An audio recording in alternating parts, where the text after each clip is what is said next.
الله الرحمن الرحيم وصلى الله وبارك على سيدنا واجعل الجميع أفضل النبيين صلوات اللهم صل على محمد وآل محمد. امام سجاد علیہ السلام کے مبارک اور بابرکت انداز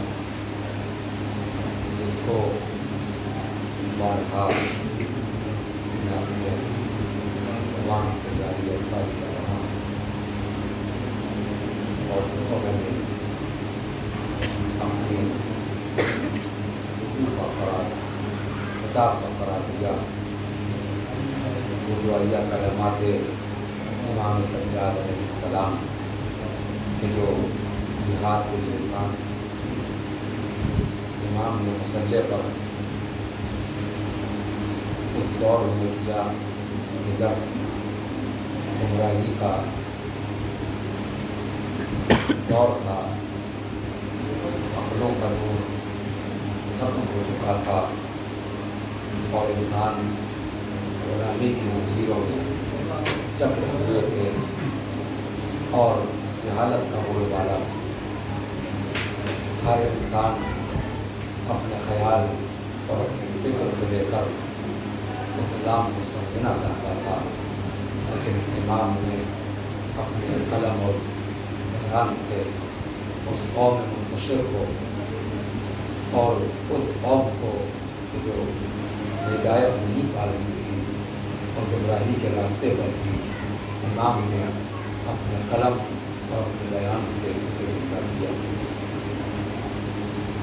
اسی پر چند معروضات پیش کرنے ہیں کہ وہ دور جس دور میں حدیث پڑھنے کا عالم بھی یہ تھا کہ شام میں ایک مدرسہ جس میں ایک معلم جو بچوں کو پڑھاتا تھا، پڑھاتے پڑھاتے اس بچے کو اس معلم نے سبق نہ یاد کرنے پر ڈانٹ دیا۔ یہ شام کا واقعہ ہے، اس دور کا واقعہ کہ جب امام سجاد کی امامت تھی۔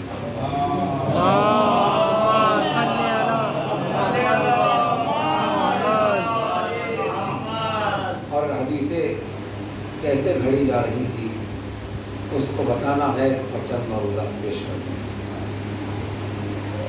اس بچے کو جب ڈانٹا، بچہ روتا ہوا اپنے باپ کے پاس پہنچا، لیکن اس کا باپ شام کا بہت بڑا تاجر بزنس مین تھا اور عبد الملک ابن مروان جو شام کا اس وقت حاکم بنا بیٹھا تھا، وہ اس کی مالداری اور اس کی طاقت کی بنا پر اس کی عزت کرتا تھا، کیونکہ وہ ایک امیر زادہ تھا۔ جب بچے کو اس نے اپنے روتا ہوا دیکھا تو اس کا باپ دربار شام میں پہنچا اور عبد الملک ابن مروان سے کہتا ہے کہ تمہارے علماء کہاں ہیں؟ میں یہ بتا رہا ہوں کہ اگر واقعاً امام اس دور میں نہ ہوتے تو جیسے میں نے پہلے کہتا آ رہا ہوں کہ آیت اللہ خامنئی نے اپنی کتاب میں لکھا کہ شیعت کی جڑیں مٹ جاتی، کٹ جاتی، ختم ہو جاتی، شیعت کا نام لینے والا کوئی نہ ہوتا۔ یعنی حدیثیں گھڑنے کا عالم یہ تھا کہ جب ایک رئیس اور دولت کے نشے میں چور اپنے بیٹے کو روتا ہوا دیکھتا ہے کہ اسے معلم نے مدرسے میں ڈانٹ دیا، تو وہ حاکم شام کے پاس پہنچا جو عبد الملک بن مروان تھا، کہا کہ میرے بیٹے کو فلاں معلم نے ڈانٹا ہے، تمہارے علماء کہاں ہیں؟ عبد الملک بن مروان نے کہا بیٹھو، علماء کو بھی بلاتا ہوں، کام کیا ہے؟ کہ کام یہ ہے کہ میں چاہتا ہوں کہ ایک حدیث بناؤ، ایک حدیث گھڑو، کیونکہ اس معلم نے میرے بچے کو رلایا ہے، ایسی حدیث بناؤ کہ اس کو ملک سے باہر نکال دیا جائے۔ یعنی حدیثیں گھڑنے کا عالم یہ تھا، بچہ بھی روئے تو حدیثیں بنا لو، بچہ بھی روئے تو حدیثیں بھی بنا لو، یہ ماحول تھا۔ ایسے ماحول میں امام سجاد نے اپنے قلم و بیان سے اس مردہ قوم کو زندہ کیا کہ جہاں یہ نہ معلوم تھا کہ حدیث کسے کہا جاتا ہے، جہاں یہ معلوم نہ تھا کہ امام کسے کہا جاتا ہے۔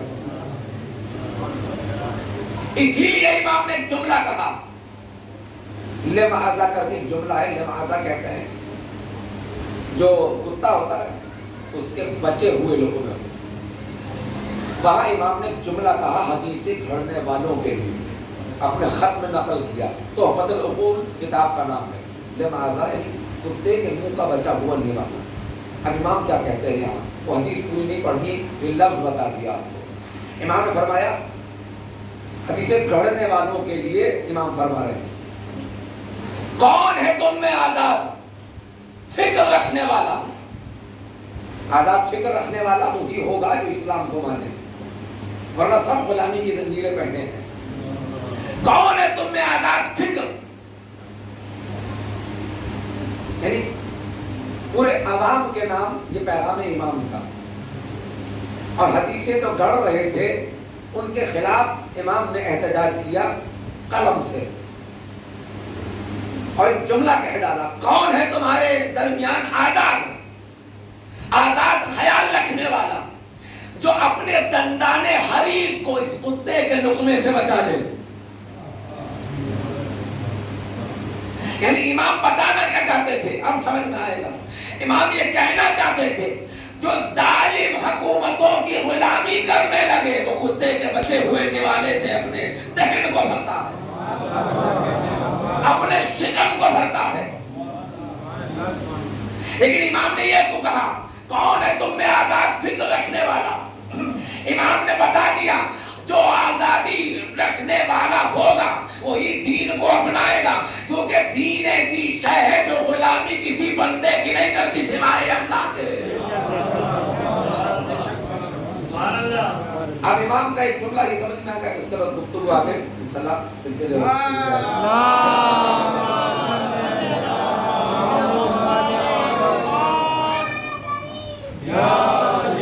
کون ہے جو اس لقمے سے اپنے دندان حریص کو بچا لے؟ اب امام فرماتے ہیں حدیث گھڑنے والوں کے لیے، جس میں محمد ابن شہاب زہری تھا، اس کے خلاف کہتے ہیں امام کہ تو سیاست کی، ظلم کی سیاست کی چکی کی میخ بن چکا ہے۔ آپ نے دیکھا ہوگا پرانے زمانے میں چکی جب چلاتے ہیں اس میں بیچ میں کیل ہوتی ہے، اسے کتبا یا کتبا کہتے ہیں، آپ کوئی بھی، یعنی بیچ میں جو چکی میں کیل ہوتی ہے اسے اگر وہ نہ ہو تو چکی کا پارٹ گھومنا بند ہو جائے گا، اور جو اس میں گیہوں پس رہا ہے وہ بھی پسنا بند ہو جائے گا۔ امام کس چیز سے تشبیہ دے رہے ہیں؟ حدیث پڑھنے والوں کے لیے، جس میں محمد ابن شہاب زہری تھا۔ امام نے کہا تو ظلم کی چکی کی میخ بن چکا ہے، جس میں تم نے بہت سے لوگوں کو گمراہ کر دیا اور علماء کے درمیان شک ڈال دیا، بہت سے لوگوں کو گمراہ کر دیا۔ یہ تو نے کیا کیوں ہے؟ اس لیے کہ تو اموی حکومت کو مضبوط کرے اور اہل بیت کو معذاللہ کمتر دکھائے۔ امام نے جملہ کہ یاد رکھنا جسے اللہ عزت عطا کرے اسے کوئی ذلت نہیں دے سکتا۔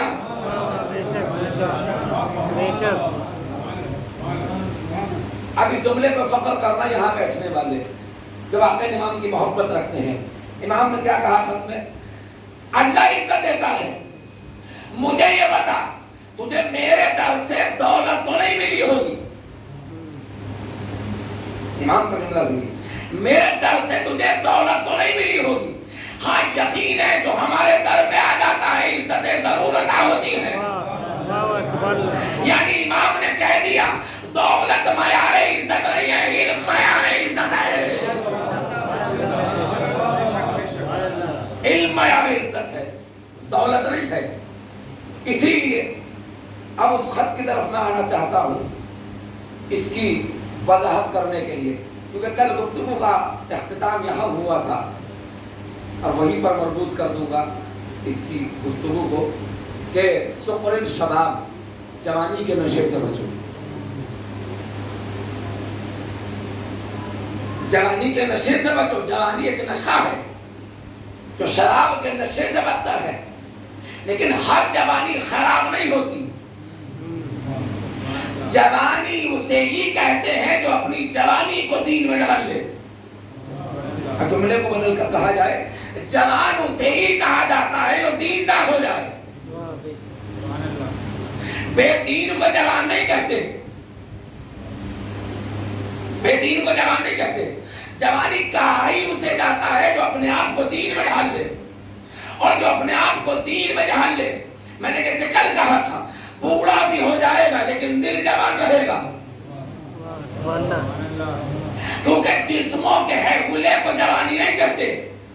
عقل و شعور و فکر و نظر کو اگر شعور دین ہو تو جوان ہے، اگر عقل روشن ہو تو جوان ہے. اب یہاں سے بات کا آغاز کرتا ہوں. ایسا ہی ایک جوان امام کے زمانے میں تھا جس کا نام تھا عثمان ابن حنیف انصاری. یہ بھی امام نقل کر رہے ہیں اپنے دادا امیر المومنین علی بن ابی طالب سے.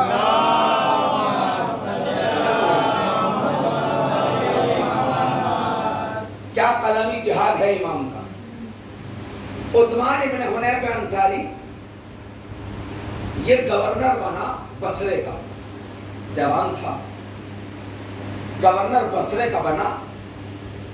وہاں جب یہ بصرے کا گورنر بن چکا تو کسی کی شادی ہوئی، تو جس کی شادی ہوئی اس کے لڑکے کا ولیمہ تھا. جب لڑکے کا ولیمہ اس نے کیا تو وہ بصرہ کا سب سے رئیس اور بہت بڑا بزنس مین تھا. اب اس امام کے اس کلام سے آپ خود تجزیہ کریں گے کہ کہیں ہمارا حال بھی تو وہ نہیں، کیونکہ تاریخ اپنے اوراق کو دوبارہ پلٹتی ہے. اب یہ جب یہ گورنر بن چکا، جوان تھا، تو اس نے اس رئیس کی دعوت کو قبول کر لیا جو بصرہ کا سب سے بڑا بزنس مین رئیس تھا. اس کے لڑکے کا ولیمہ تھا. اچھا رئیس بھی یہ چاہتا ہے کہ میری شادی میں وہ آئیں جو جانے مانے چہرے ہوں، تاکہ تعلقات اور شادی میں دو چاند لگ جائیں. لیکن امام میں زین العباد نے کیا فرمایا؟ ہم ان شادیوں میں نہیں آتے جن میں غریبوں کو مدعو نہیں کیا جاتا. اب غور کریں، بڑے بڑے چہروں کو بلانا بہتر ہے یا امام زمانہ کو بلانا بہتر ہے؟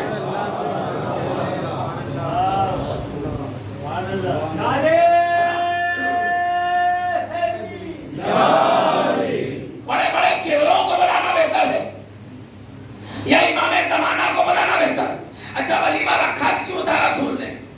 اس لیے کہ ولیمے کے بہانے ان کے پیٹ میں غذا چلی جائے جو کبھی نہیں کھاتے. آج تو خود کھاتے ہو، برباد کرتے ہو، اعتراض کرتے ہو، چلے جاتے ہو. یہ ہے نا، یہ حال ہے. اب اس نے بھی سوچا میں رئیس ہوں تو میرے بیٹے کے ولیمے میں بھائی گورنر بصرہ نہ آیا تو پھر کون آئے گا؟ کیونکہ ہم بھی چاہتے ہیں کہ ایسے ایسے سیاسی لوگ آئیں تاکہ ہماری شادی کے رونق دو چاند لگ جائے اور کہیں لوگ ہاں کیا شادی ہوئی تھی، بڑے بڑے لوگ آئے تھے. لیکن امام کیا کرے؟ اگر امام کے ماننے والے بھی یقین رکھتے ہوں گے، سب کے لیے نہیں ہے یہ بات، جو یقین پر امام پہ رکھتا ہوگا. امام نے کہا ان شادیوں میں ہم نہیں آتے جن میں غریبوں کو مدعو نہیں کیا جاتا. اب یہ خط پر لکھنا چھوڑ دیں، زیر سرپرستی امام زمانہ. کیوں؟ زیر سرپرستی امام زمانہ جو شادی کرے تو رسول کی سنت آیا ہونی چاہیے، آپ کی جہالت نہ آیا ہو، آپ کی جہالت نہ آیا ہو.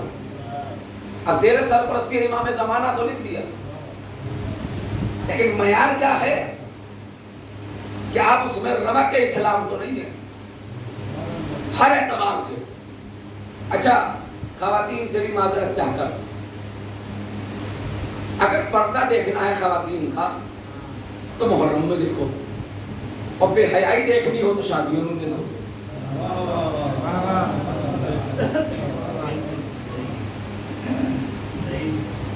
جو قریب پردہ نہ کرتی ہو وہ محرم میں جا کر جلوسوں میں پردہ ضرور کرے گی. کیا یہ پردہ صرف محرم کے لیے ہے یا ان شادیوں کے لیے بھی ہے؟ یاد رکھنا حسین کو اگر مانتے ہو تو محرم تک نہ مانو. وہ حسینی نہیں کہلاتا جو فرش اعضاء تک حسین کو مانے. حسین اس شے کا نام ہے، اس عظمت کا نام ہے. حسین اس انقلاب اور تحریک کا نام ہے جو فرش اعضاء سے لے کے گھروں تک رہتا ہے. یعنی سمجھ جانا، جو فرش اعضاء کی تہذیب اپنے گھروں تک لے گیا وہ اپنے گھروں میں حر پیدا کرے گا. جو گھروں کی بدتمیزیاں فرش اعضاء تک لے آیا تو حر پیدا نہیں ہوتے، حرملا ضرور پیدا ہو جائیں گے. ایک صلوات پڑھے محمد.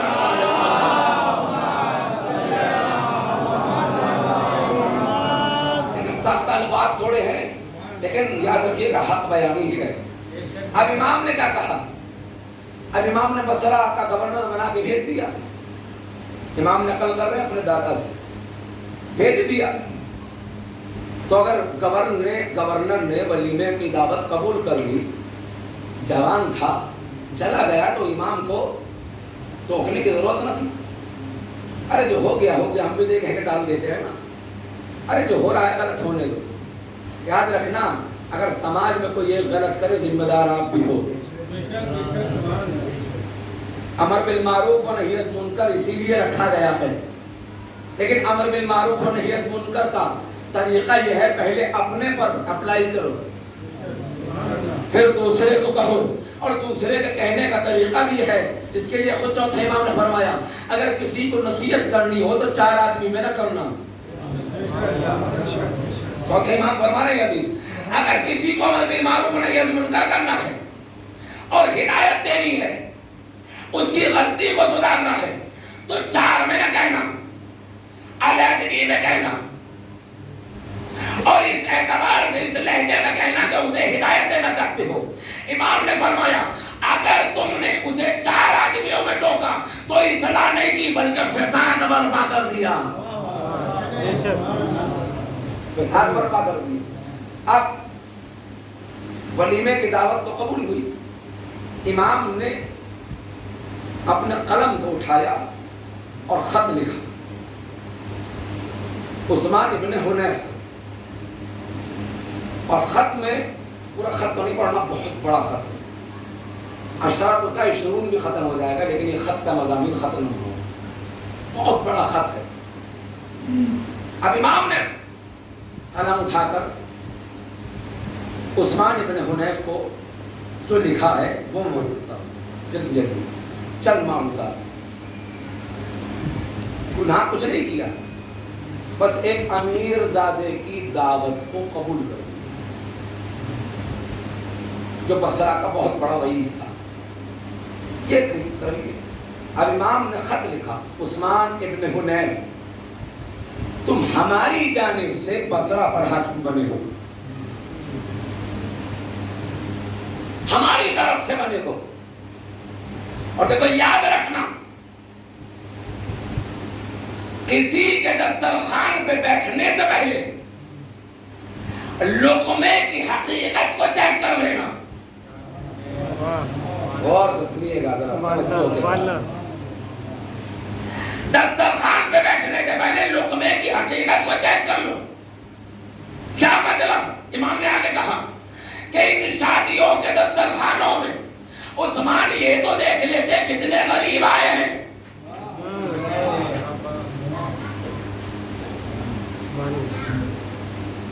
کبھی کبھی ایسی باتوں پر بھی واقع کیا کرو، کیونکہ ایسی واہ جب دل سے نکلتی ہے تو واقع سمجھنے لگتا ہے کہاں سننے کے لیے تیار ہے. اب جیسے کہا کہ عثمان لقمے کی حقیقت کو چیک کر لیا کرو، جب اپنے شکم میں اتارو یہ دیکھ لیا کرو کہ ان شادیوں میں غریبوں کا بھی حصہ ہے یا نہیں؟ سبحان اللہ. اس کا مطلب امام نے بتا دیا دیندار شادیاں وہی ہیں جن میں غریبوں کو بھی دیا جائے. یہاں تو عالم یہ ہے غریب بھائی بھی ہو تو امیر بتانا یہ سوچتا ہے کہ میرا بھائی نہیں ہے. اب تو عالم یہ ہے مثلا ایک بہت بڑا رئیس ہے, ایک بیچارہ مزدوری کر رہا ہے, تو دوسرا بڑا بھائی یا چھوٹا بھائی کوئی بھی یہ کہے گا نہیں یہ میرا بھائی نہیں ہے. کیوں؟ معیار دولت ہے, معیار شہرت ہے, جبکہ نگاہ امام میں معیار علم ہے, معیار تقویٰ ہے, معیار زہد ہے. لیکن نگاہ امام میں یہ معیار نہیں ہے کہ دولت ہو. کیوں؟ امام سے کسی نے آ کر پوچھا مولا دولت کو حاصل کرے یا علم کو؟ تو امام نے کہا علم کو حاصل کرو. کہ مولا دولت کو کیوں نہیں؟ امام نے فرمایا دولت کو حاصل کرو گے تو خرچ ہو جائے گی, علم کو جتنا خرچ کرو گے بڑھتا چلا جائے گا. سبحان اللہ. مال کو حاصل کرو گے تو حفاظت کرنی پڑے گی, علم ایسی شے ہے جو تمہاری حفاظت کرے گا.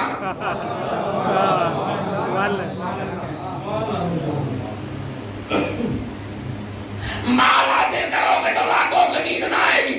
علم وہ شے ہے اگر آ جائے تو بستر رسول پر رسالت کی چادر اوڑھ کر یہ پتہ نہ لگے کہ امامت نے دی ہے یا رسالہ. اگر علم کی دولت آ جائے تو سکون کی نیند سوتا ہے. امام کا کلام ہے. اگر سوال کیا علم بہتر ہے یا مال, امام نے بار بار جواب دیا. بہت طویل گفتگو ہے یہ, اس کو منقطع کرتا ہوں, اپنی منزل کی طرف آ رہا ہوں تو مثال دینے کے لیے بات آ گئی تو میں نے کہہ دی. علم بہتر ہے یا مال؟ امام نے علم بہتر بتایا نہ کہ مال, کیونکہ علم وہ شے ہے جو جنے کتنے مالوں کو اپنے قدموں میں رکھتی ہے, لیکن مال وہ شے ہے جو علم کو خرید نہیں سکتی. علم وہ شے ہے جو اپنے تمام مالوں کو اپنے پیروں میں جھکا دے. اب عثمان لقموں کی حقیقت کو چیک کیا. اگر تم نے دعوتوں کو قبول کر لیا اور دسترخوان امراء بصرہ پر, بصرہ کے امیر لوگوں کے دسترخوان پر تم نے رنگ برنگے کھانے دیکھے, صلوات پڑھ کر تھوڑا تھوڑا آ گیا.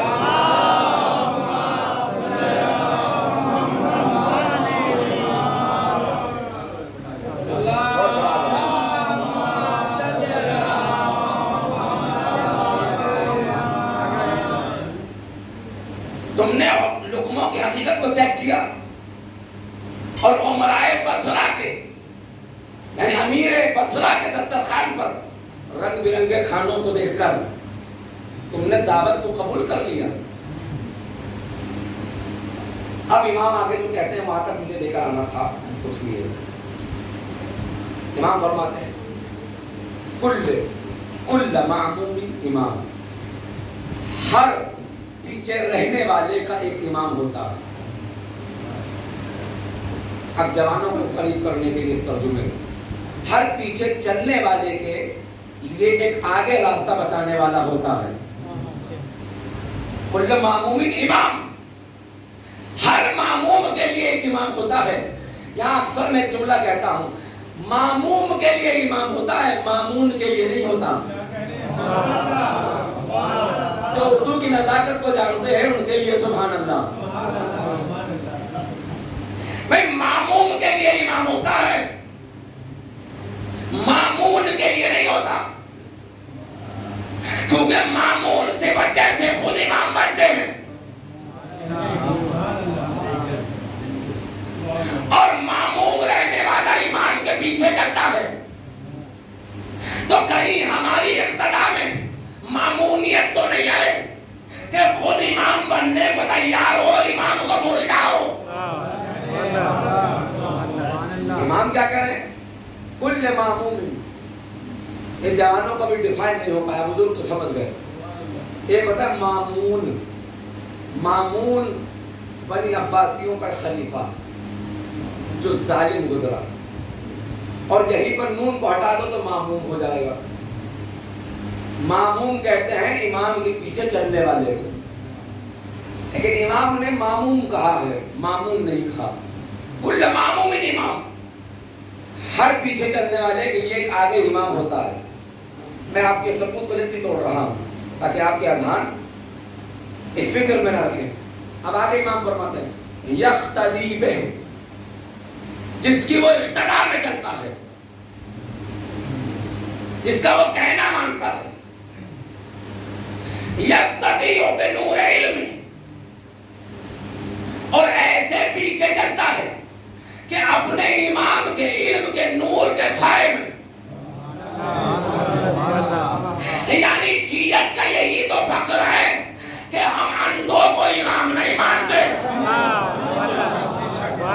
ہم انہیں امام مانتے ہیں جن کی وجہ سے نور پیدا ہوا ہے۔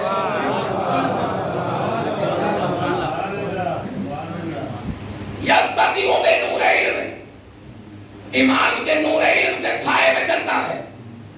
تو جو امام کے نور علم کے سائے میں ہو وہ اپنی زندگی میں جہالت نہیں لا سکتا، نہیں لا سکتا۔ اب یہ زندگی میں بیان کروں، میں کہہ رہا بہت بڑا خط ہے، میں سب چھوڑ دیا، جو مائنڈ پوائنٹ بیان کرنا وہ اور دو چار باتیں ختم ہوا۔ اب امام کیا کہتے ہیں؟ جو امام کے نور علم کے سائے میں چلے اس ماموم کو چاہیے کہ اس سے کسب ضیاء کرے۔ جو علم نور ہے اس سے روشنی کو لے لے۔ اب جوانوں کو سمجھانے کے لیے جو امام کے در سے نور علم لے آئے اس کے گھر میں گمراہیوں کا اندھیرا نہیں رہتا،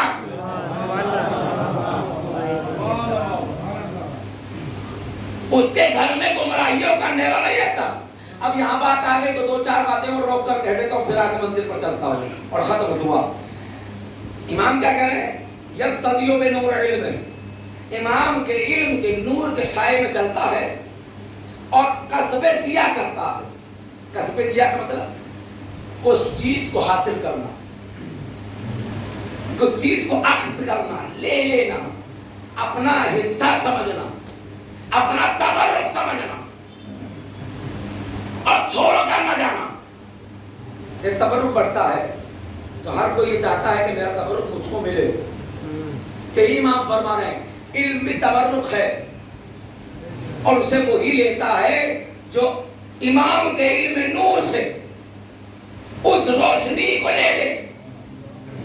تو جو امام کے علم نور سے اس روشنی کو حاصل کر لے، نہ اس کی زندگی میں اندھیرا ہوگا، نہ اس کے گھروں میں اندھیرا ہوگا۔ اندھیرے سے کیا مراد ہے؟ اندھیرے سے مراد سمجھیے گا، امام نے رسالت الحقوق میں ایک جملہ بیان کیا ہے، وہ سنیے گا۔ حقوق تو بہت ہیں، حقوق العباد، حقوق اللہ، حقوق الوالدین، حقوق المومن، حقوق معاشرہ، حقوق آنکھ، سب اعضاء و جوارح کے حقوق سب بیان نہیں کر سکتا، ایک حقوق بیان کرتا ہوں، اس میں سب ہی آ جائیں گے۔ امام نے فرمایا حقوق ہمسایہ یہ ہے، پڑوسی۔ اب پڑوسی میں بھائی بھی ہو سکتا ہے، مومن بھائی بھی ہو سکتا ہے، پڑوسی میں رشتہ دار بھی ہو سکتا ہے، خاندانی بھی ہو سکتا ہے، آپ کے وطن کا بھی ہو سکتا ہے، غیر وطن کا بھی ہو سکتا ہے۔ امام کیا کریں؟ نیبر کا، ہمسایہ پڑوسی کا حق یہ ہے، رسالت الحقوق میں جا کے پڑھیے گا، چوتھے امام کی کتاب ہے رسالت الحقوق، پڑھیے گا جا کر، تمام حق اس میں لکھے ہیں، اسی میں سے امام نے کہا پڑوسی کا حق یہ ہے، تمہارے پڑوس میں کوئی بھی ہو، پڑوسی کا حق یہ ہے اگر وہ گھر میں موجود نہ ہو اس کے مال اور عزت کا خیال رکھے۔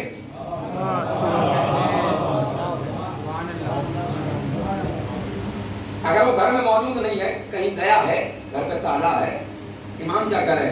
پڑوس کا خیال، پڑوس کے حق کیا ہے؟ یہ گفتگو انہی کے لیے کارگر ہوتی ہے جو واقعا امام کو امام مانتا ہو، ورنہ بیکار ہے میرا چلانا بھی، میرا پڑھنا۔ میں تو اپنے بیان کو آپ تک پہنچاؤں گا، جو سمجھ آیا، جو اس کو زندگی میں لے آیا تو وہ کامیاب ہے۔ کیونکہ یاد رکھیے گا زندگی تھوڑے دن کی ہے، کب ختم ہو جائے پتہ نہیں رہتی۔ یاد رکھنا اگر زندگی میں ہی اکڑے رہو گے تو مردہ بن کر بھی اکڑے رہو گے، تو مطلب کیا ہوا؟ بھائی مردے کے جب مردے کا دم نکلتا ہے تو مستحب یہ ہے کہ اس کے پیر ہاتھ پیر سیدھے کر دو تاکہ وہ اکڑنے نہ پائے۔ اگر اس کا ہاتھ یہاں رہ گیا تو کوئی سیدھا نہیں کر پائے گا، اس لیے اکڑنے والے کو مردہ کہتے ہیں، تکبر کرنے والے کو مردہ کہتے ہیں۔ زندہ وہی ہے جو ہاتھ کے آگے سر کو جھکا دے۔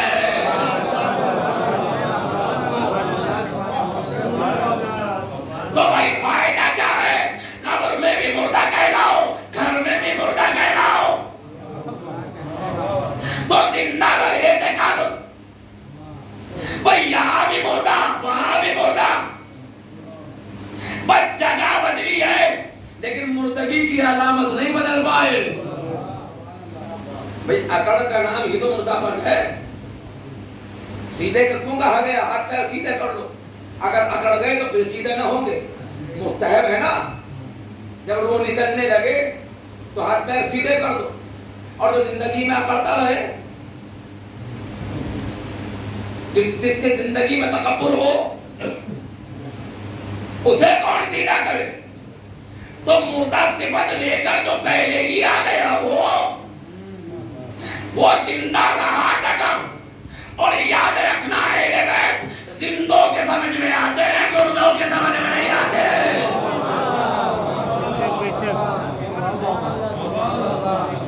اس نے اپنا مزاج پہلے سے ہی مردہ والا بنا لیا ہو تو وہ خبر گھر میں بھی ایسا ہی ہے اور قبر میں بھی ایسا ہی ہے، وہ گھر میں بھی ایسا ہی۔ امام کیا کہہ رہے؟ ہم سائے کا خیال رکھو، نیبر، پڑوسی، نیبرہوڈ کیا کہتے ہیں، انگلش تھوڑی کمزور ہے میری، جو برابر میں رہتا ہو اس کا خیال رکھو۔ اگر وہ گھر میں موجود نہ ہو اس کے مال اور عزت کا خیال رکھو۔ اب امام کا دوسرا جملہ سنیے گا، لائق احترام ہے اور کریے گا ضرور۔ امام نے فرمایا اگر وہ گھر میں موجود ہو تو اس کا احترام کرو۔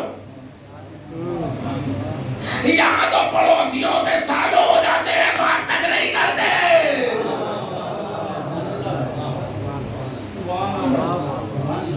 یہ رسالت الحقوق ہے جن کا اشرہ بنانے بیٹھے ہوئے امام سجاد کے حوالے سے اشرہ ہوتا ہے، اور یہ ایام بھی امام سجاد کے حوالے سے چل رہے ہیں، سیرہ کربلا۔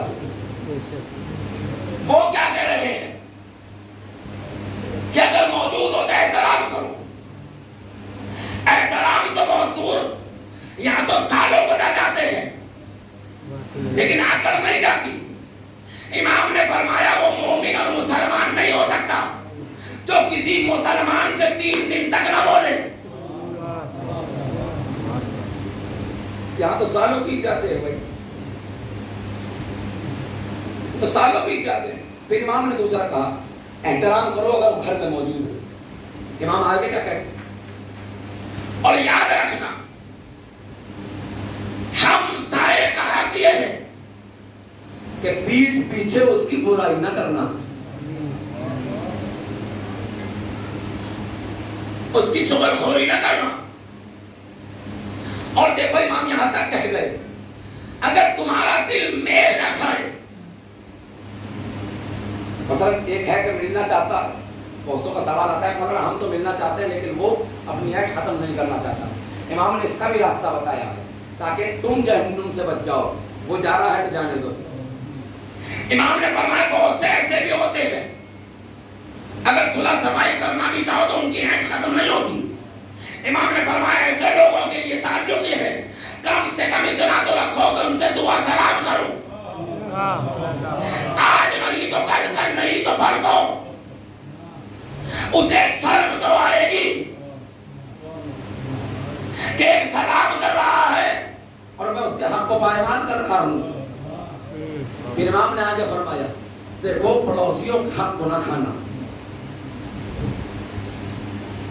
پڑوسی کے حق کو غصب نہ کرنا. بس عزیزو میں نے اس کو زیادہ مزید گفتگو نہیں کر رہا، ایک روشنی اور ڈالنی ہے حقیقت پر اور اس کے بعد اسی طرف آ جانا ختم ہوا. کیونکہ معاشرے میں یہ ہو رہا ہے. اب آگے سنیے گا، اس میں رسالت الحقوق میں بہت سے حق ہیں. اس میں ایک حق یہ ہے والدین کا حق. کیا آج کل جوان نوجوان اپنے والدین کو کچھ سمجھتے نہیں. امام نے فرمایا، مختصر کر دوں تاکہ زیادہ مزید بات نہ ہو اور سمجھ میں بھی آ جائے، مختصر الفاظ میں، حدیث بہت بڑی ہے. امام نے فرمایا ماں کا حق تم ادا نہیں کر سکتے جس نے تمہارے بوجھ کو 9 مہینے اٹھایا بھی اور حفاظت بھی کی. تمہاری اتنی جرأت نہ ہو کہ اپنی ماں کے سامنے اف بھی کرو. پھر باپ کے حق کو بتایا. باپ کا حق سنیے. بہت سی اولاد کہتی ہے کہ ہمارے باپ نے ہمیں دیا کیا ہے. اگر ہمارے باپ ہمیں پراپرٹی دیتے تو ہمارا باپ ہوتے، ورنہ اب ہمارے باپ نہیں ہے. اب یاد رکھنا یہ وہ کہہ رہا ہے جو امت کا باپ ہے. ان کی بات کو رد کیا تو پھر کسی کی بات بھی سمجھ میں نہ آئے. امام کیا کریں؟ تو کہتے ہیں نا بہت سے امام نے ہمیں ہمارے باپ نے دیا کیا ہے، نہ پراپرٹی چھوڑ کر گئے نہ کچھ چھوڑ گئے. وہ فیل ان کا ہے، لیکن اپنی زبان کو تو گناہگار نہ کرو. امام کیا کہہ رہے ہیں یہ سنیے گا. امام کہتے ہیں تمہارا باپ اور تم ایک پیڑ کی مانند ہو، ایک شجر کی مانند ہو. اس میں تمہارا باپ جڑ ہے، تم اس کی شاخ ہو. اب امام آگے کہتے ہیں اگر تمہارا باپ نہ ہوتا تو تمہارا وجود دنیا میں نہ ہوتا.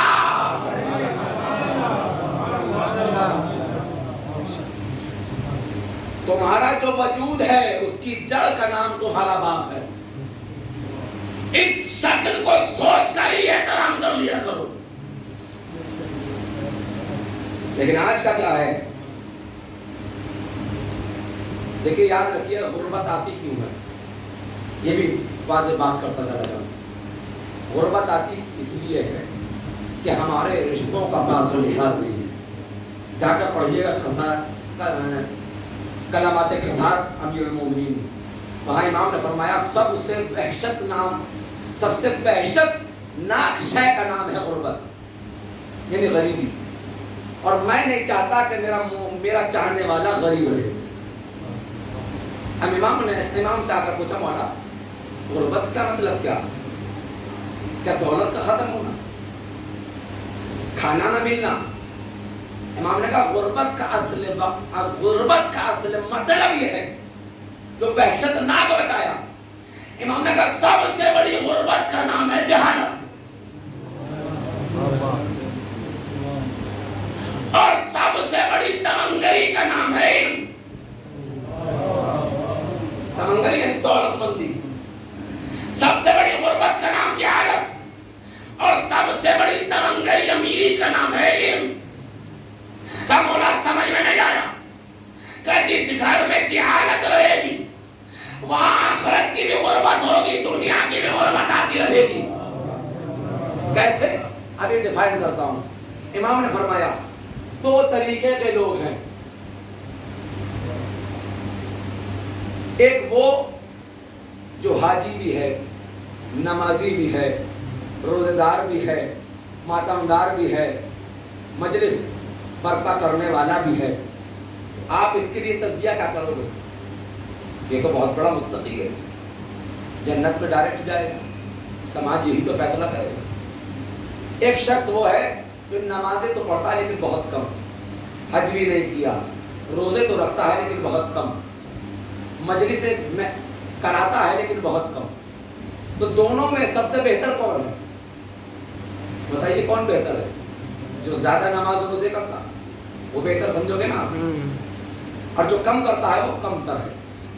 لیکن آپ کی نگاہ میں اور امام کی نگاہ میں یہی فرق ہے، کیونکہ وہ امام نے کہا جس گھر میں روزے، نماز، حج اور تمام واجبات ہوتے ہوں، اس گھر میں غربت آتی ہے۔ ہم کہیں گے مولانا یہ کیا کر رہے ہو آپ؟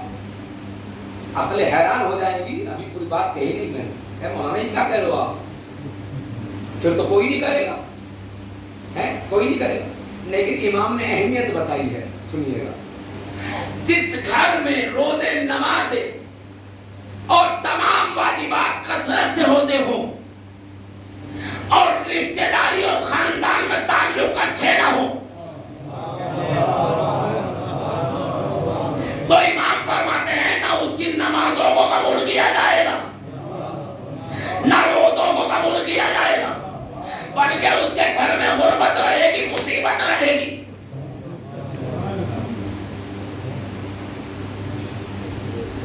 اب امام آگے کیا کہتے ہیں؟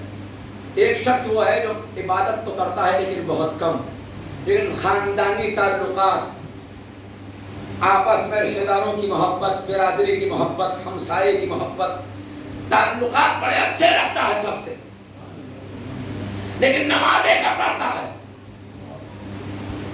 عبادتیں کم کرتا ہے۔ امام کہتے ہیں وہ شخص ہمارے نگاہ میں معتبر ہے، اسے کبھی غربت نصیب نہ ہوگی۔ یعنی کلیہ بیان یہ ہے جو دکھاوے کے لیے کرے۔ اب ایک جملہ کہیں شاید کہ سمجھنے والے سمجھ جائے، ماحول یہی ہے، میں یہاں کے اوپر نہیں کہا، ماحول یہی چل رہا ہے۔ جو اپنے بھائی کے رشتے کو نہ سمجھ سکا ہو، وہ اللہ کے رشتے کو کیا سمجھے گا؟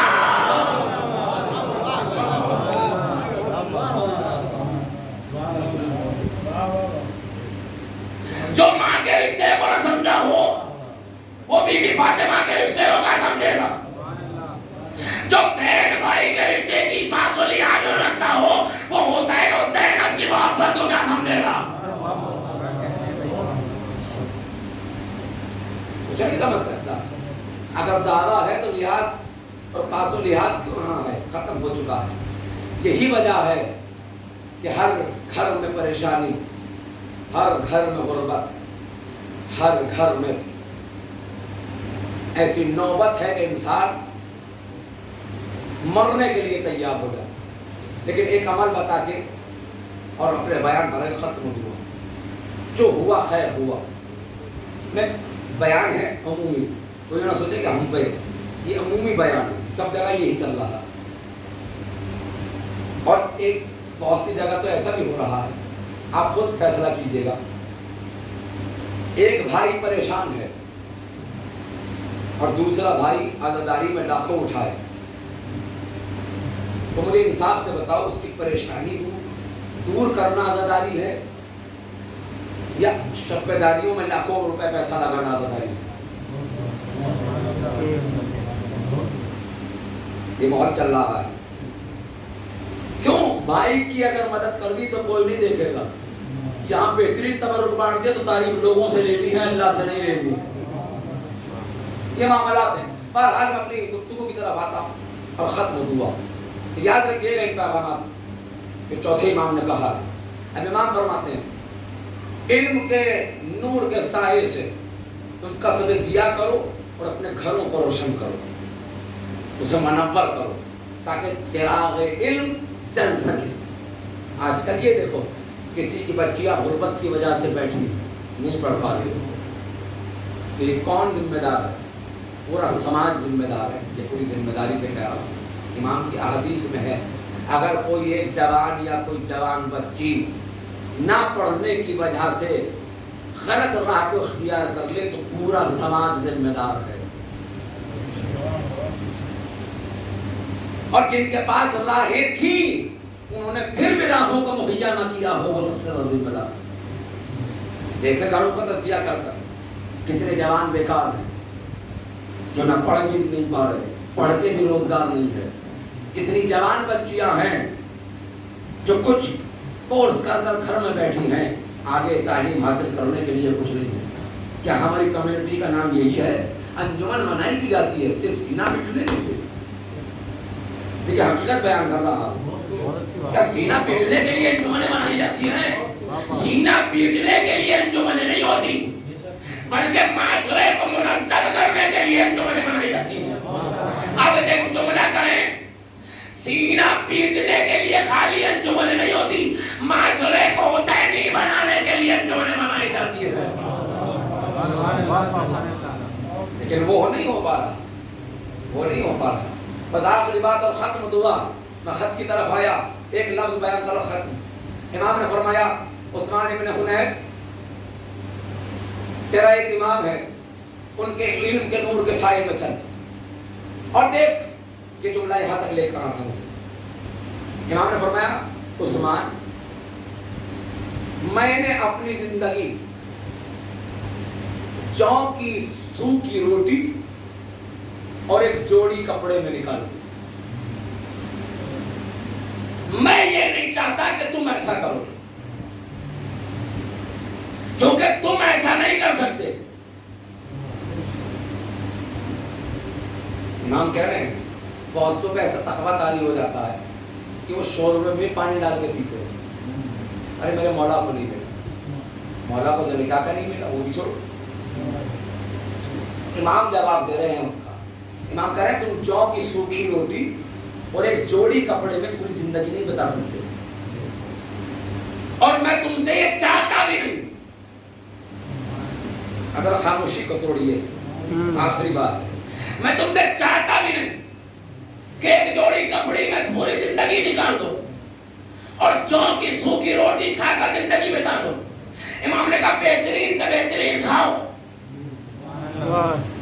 بہترین سے بہترین پہنو, لیکن یاد رکھنا اگر میرے ساتھی بننا چاہتے ہو تو 4 باتوں کو اختیار کر لینا. پہلی اس میں ہے ورع, دوسری ہے اجتہاد, تیسری ہے عفت, چوتھی ہے وسداد. امام نے کہا جو کی روٹی یہ 2 جوڑی کپڑے پر زندگی بتانا نہیں چاہتے تم, اور میں چاہتا بھی نہیں کہ تم ایسی زندگی گزارو. میں تم چاہتا یہ ہوں اگر میرا ساتھی بننا چاہتے ہو تو ورع کو اختیار کر لو. ورع یعنی تقوی الہی, اور تقوی الہی کیا ہے؟ یعنی حرام سے بچ جاؤ. زیادہ ڈیفائن نہیں کرتے, دے گزر رہا ہے, وقت نہیں ہے اتنا. وہ اجتہاد اور جہاد کرو. اور جہاد کیا ہے؟ امام نے فرمایا جہاد اسلام میں تلوار اٹھانے کو نہیں. جملہ آسان بنا کے دے رہا ہوں, تلوار اٹھانے کو جہاد نہیں کہتے. اسلام میں جہاد کہا جاتا ہے جہالت کو دور کرنا اور محنت سے علم کو حاصل کرنا. تم جہاد کرو. تیسرا کا عفت, پاک دامنی اپنے اندر لے کر آؤ. اب اس کی تشریح نہیں کر رہا کسی. وہ سداد اور سلامت روی اپنی زبان پہ لے کر آؤ. سلامت روی کا مطلب یعنی خود بھی اپنی زبان سے اپنے آپ کو ذلیل ہونے سے بچاؤ, دوسروں کو ذلیل کرنے سے بھی بچو. تو سمجھ گئے, اب آگے تشریح میں امام نے کہا ان 4 باتوں کا خیال رکھ لو تو میرے ساتھی کہتا ہوگے.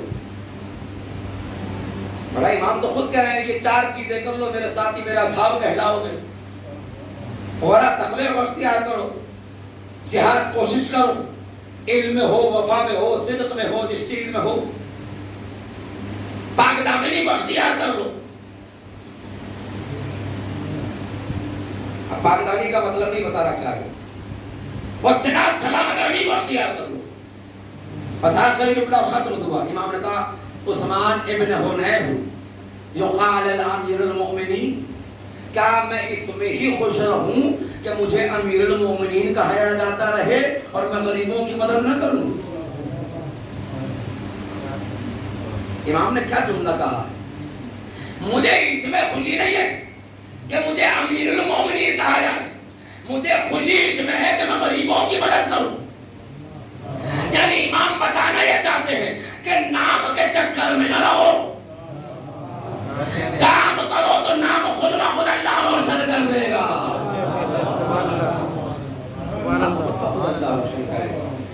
بس عزیزو میں نے اپنی گفتگو کو سمیٹا. یاد رکھیے گا کہ چند معروضات تھے جو اس زمانے میں بھی تھے، لیکن امام نے اپنے قلم و بیان جیسے جہاد سے، جو اس وقت بھی ضرورت ہے. آج ضرورت کسی گردن اڑانے کی نہیں، آج ضرورت ہے علم حاصل کرنا، اس پہ عمل کرنا اور دوسرے کو سمجھانا. آج ضرورت اس کی ہے، آج ضرورت کامیاب ہونے کی ہے، بتانے کی ہے کہ حسینی ہوتے کون ہیں. آج ضرورت اس کی، لیکن اس سے کوسوں دور کہیں ہم ہوتے تو نہیں جا رہے بس.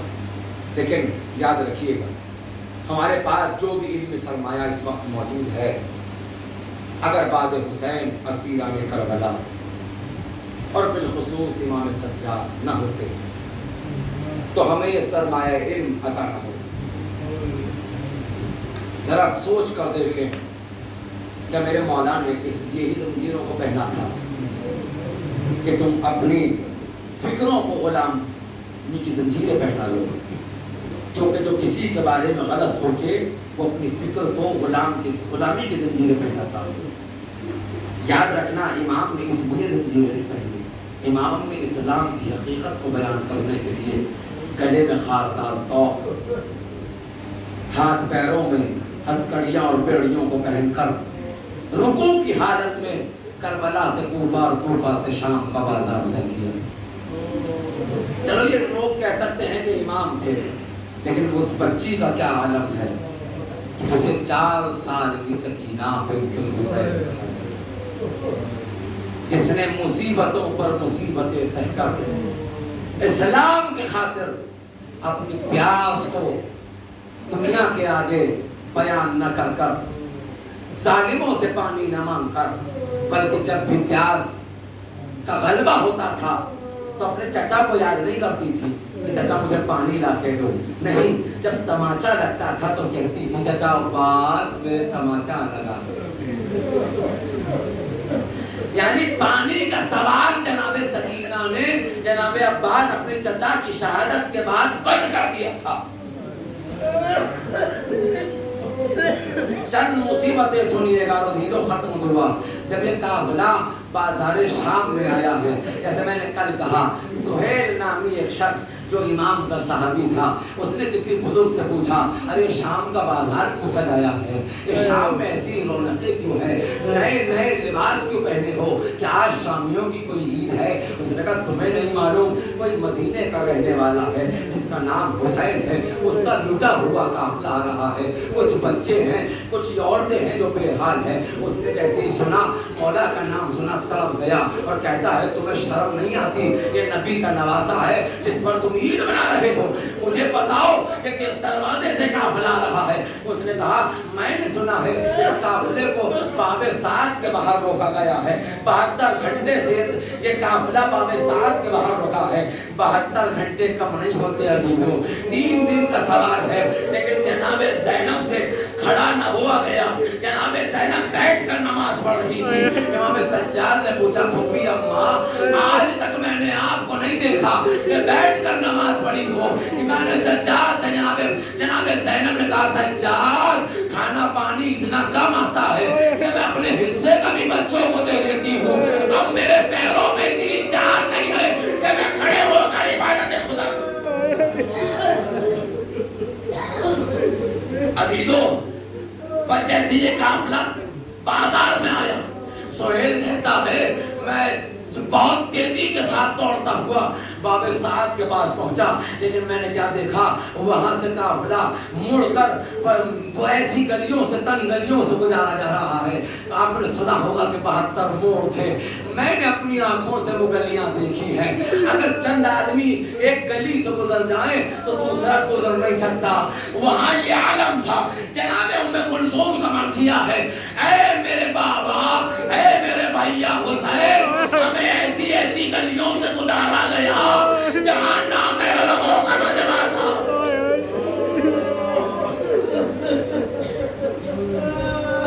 جہاں غیروں کا مجمع تھا. سہیل کہتا ہے میں نے اپنے کانوں سے جناب ام کلثوم کا مرثیہ سنا. ارے جیسے ہی سہیل کہتا ہے میں اسیران کربلا کے قافلے کو دیکھ رہا تھا کہ آمد ہو رہی تھی. آگے آگے ایک بیمار تھے جن کے گلے میں خاردار توق پڑا تھا, ہاتھ پیروں میں زنجیریں پڑی تھی.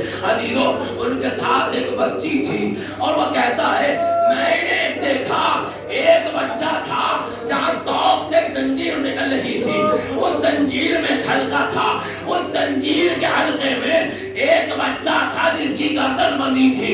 میں نے تاریخ میں دیکھا وہ بچہ کوئی اور نہیں, امام کا بیٹا امام محمد باقر ہے.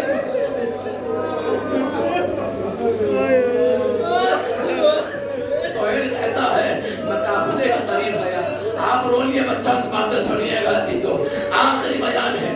میں قافلے کے قریب گیا, میں نے امام سجاد کو سلام کیا. امام سجاد نے جھکی ہوئی گردن کو اٹھایا اور اٹھانے کے بعد کہا اے کون ہے جو اس عالم غربت میں مجھے سلام کر رہا ہے؟ ہمیں آج ابھی تک کسی نے سلام نہیں کیا. ارے کوئی گھوڑے برساتا ہے, کوئی ابھی چباتا ہے.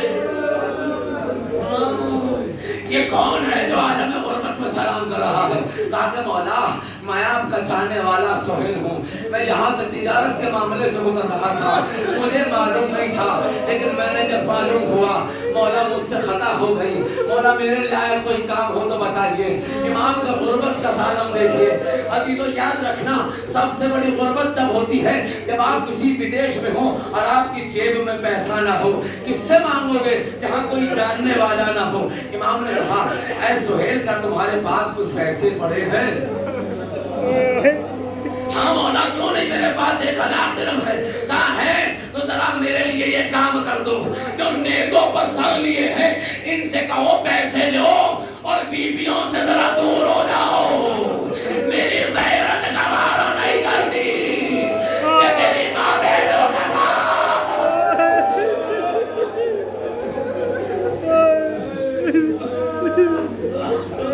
یہ سہیل آیا جس میں خلی تھا منون کہ یہ پیسے لو, سر حسین اور سودا کے سروں کو ذرا تھوڑا آگے کر دو. سمر آیا کہا کہ آگے مت کرنا, بلکہ بیویوں کے پیچھے سر لے کے چلو تاکہ غیروں کا مجمع ہو. اور امام سجاد نے رو کر بیان کیا اے ملعون ذرا میری ماں بہنوں کے پردے کا خیال کر. ارے جناب زینب نے اپنے بابا علی کو کہیں یاد نہیں کیا. ارے دربار شام آیا, ارے نجف کا رکیا بابا تمہاری خیرت مند بیٹی دربار میں جا رہی ہے. اے میرے بابا میری زینب جان على لعنة الله ربنا تقبل منا إنك أنت السميع العليم. مات میں